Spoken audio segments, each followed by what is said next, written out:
A few weeks later, another mob assaulted Senator Rand Paul of Kentucky and his protective detail as they left the White House. Remember that? A BLM rioter called Brennan Sherman punched a cop in the face, a cop who was trying to get Rand Paul to safety. The cop was injured so badly he required surgery to repair his face. What's interesting is what happened next. So no one called that BLM lunatic a dangerous insurrectionist. Adam Kinzinger didn't cry thinking about him.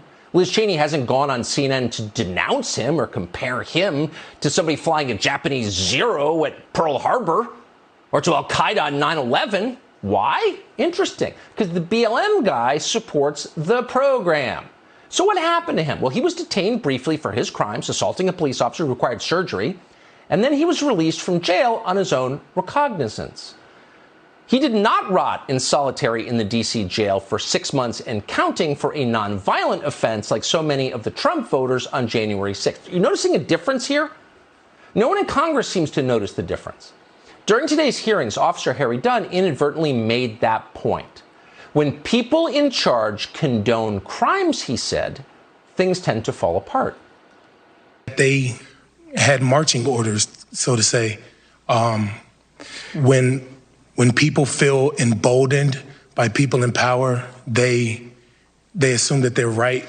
Like one of the scariest things about January 6th is that the people that were there, even to this day, think that they were right. They think that they were right. And that makes for a scary recipe for the future of this country.